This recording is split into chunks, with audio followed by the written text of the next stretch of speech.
Olá! Se você está aqui vendo esse vídeo, é porque certamente você tem fome e sede da palavra de Deus. E está comigo junto aqui na jornada Atos dos Apóstolos. Lembrando, capítulo a capítulo, versículo a versículo. E estamos já na altura do capítulo 24, né? Digamos assim, na metade do capítulo. E a gente está numa pegada muito boa, aprendendo muitas coisas importantíssimas. Já assistiu a de ontem? Se não assistiu, volta lá. Porque para compreender a de hoje, você precisa ter assistido a anterior para que fique mais claro. Estamos falando sobre o julgamento de Paulo, as acusações impetradas contra ele e como ele começa a se defender. Então hoje nós vamos, ainda no capítulo 24, agora lá no versículo 14 em diante, que diz assim, ó gente: Mas confesso-te que, conforme aquele caminho a que chamam de seita, sirvo ao Deus de nossos pais, crendo tudo quanto está escrito na lei e nos profetas. Então preste atenção aqui que isso aqui é muitíssimo interessante. Lembra que os judeus estão acusando Paulo de sectário, de herege e uma série de outros adjetivos que rebaixavam o apóstolo. E aí ele, na sua defesa, se pronuncia e diz: confesso-te, que conforme aquele caminho, o caminho que eu sigo, falando Paulo, que eles, os judeus, chamam de seita, assim sirvo ao Deus de nossos pais, crendo em tudo que está escrito na lei e nos profetas. É incrível. Paulo deixa claro que os seus acusadores chamavam o caminho que ele seguia, o caminho que eu sigo, que você aí segue, que é o caminho de Deus, aqueles acusadores chamavam esse caminho de seita. Não é diferente nos dias de hoje, né? Hoje existem também outros nomes ou codinomes, mas os adjetivos são realmente para rebaixar os cristãos e o cristianismo de um modo geral. Mas olha que coisa interessante que eu quero mostrar aqui para você. Preste atenção nisso aqui, ó.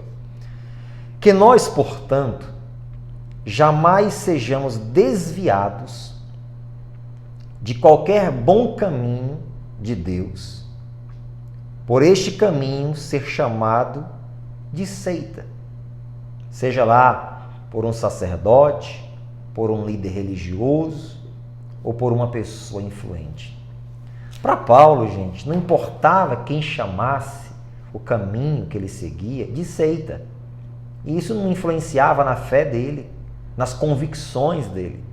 Podia ser um líder religioso, um líder influente, um grupo imenso de pessoas muito conhecedoras, né, das leis, dos profetas. Para ele não importava se chamasse o caminho dele de seita.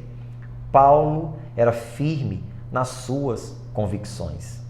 Aí eu pergunto para você que está me acompanhando aí, será que você é firme o suficiente nas suas convicções para não deixar que a sua fé, que a sua crença seja inabalável? Ou será que você é aquela pessoa que facilmente é levada por todo o vento de doutrina? Sabe que existem pessoas assim? Exatamente.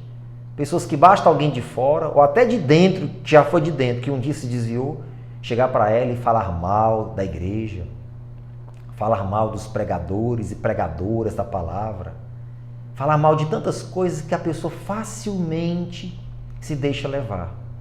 Ela não é firme nas suas convicções. Olha quantos escândalos já aconteceram nas igrejas. Não, eu prefiro ficar em casa orando, lendo minha Bíblia, buscando a Deus. Hipócrita. A pessoa que fala isso é uma hipócrita. Porque se for para deixar um lugar porque lá tem escândalos ou coisas erradas, na casa da pessoa também tem coisas erradas. Na empresa onde você trabalha tem coisas erradas. Então sai da empresa. Fica desempregado, porque todo lugar tem coisa errada.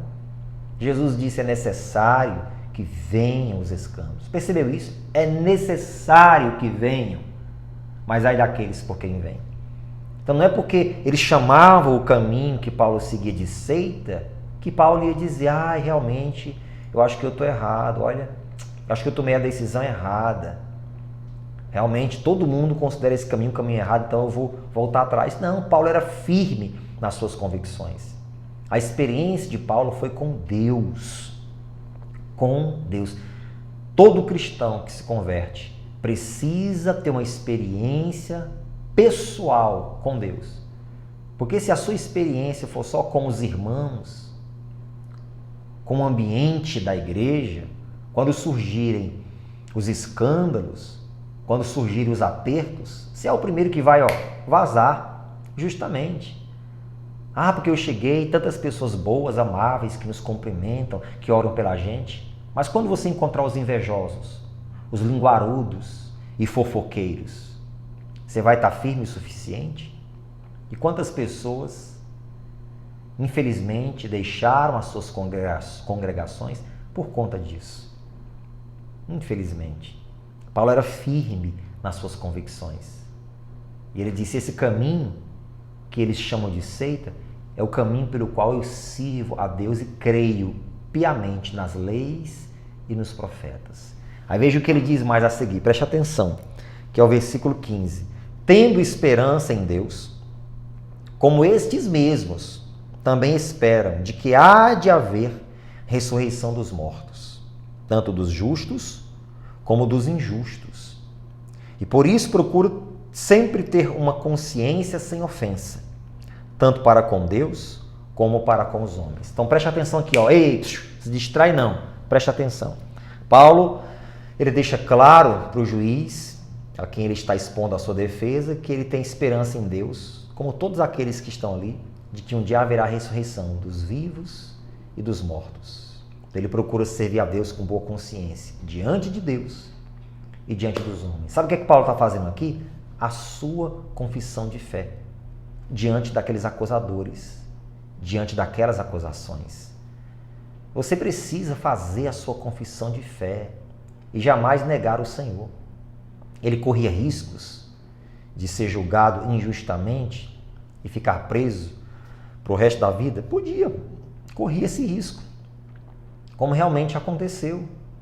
Mas Paulo não iria deixar de confessar sua fé verdadeira por causa disso, jamais. Então você tem que fazer sua confissão de fé. Com o coração se crê e com a boca se confessa. Você tem que se confessar a Jesus diante da sua família, que já tem uma tradição religiosa e que não aceita a tua conversão. Você tem que confessar a Jesus quando for necessário no teu trabalho. Né? Você não vai misturar trabalho com religião. Você tem que trabalhar, não é pregar lá dentro. Surgiu a oportunidade, Deus deu, fale. Mas você não vai negar a sua fé. Você não vai negar a sua fé numa entrevista de emprego para conseguir um emprego.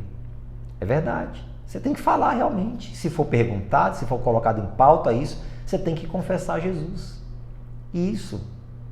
Paulo fez ali a sua confissão. Eu tenho esperança em Deus, como todos esses diz aqui, de que haverá ressurreição. Eu acredito nisso. E eu procuro servir a Deus com boa consciência, diante de Deus e diante dos homens. Não negue a Jesus.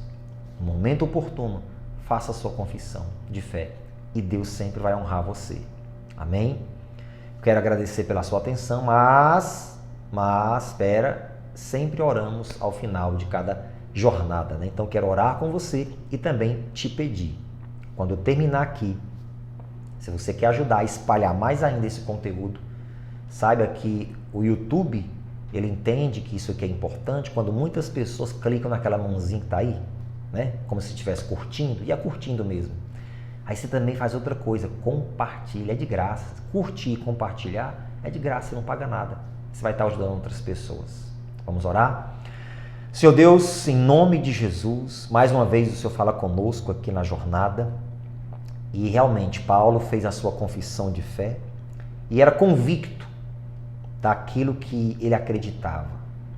Ele era convicto da experiência que teve contigo. Não importa se aquelas pessoas chamavam a sua religião de seita. Ele sabia o que ele estava querendo e fazendo. Deus, que cada pessoa que nos ouve agora, que ora conosco, Senhor, em nome de Jesus, que ela receba do poder do Espírito Santo, da autoridade que vem do céu, para, meu Deus, sempre no momento oportuno, confessar Jesus, o seu poder e a sua autoridade.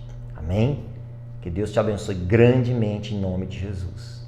Que Deus te ilumine e te fortaleça cada vez mais, tá bom? Não esqueça, a jornada continua.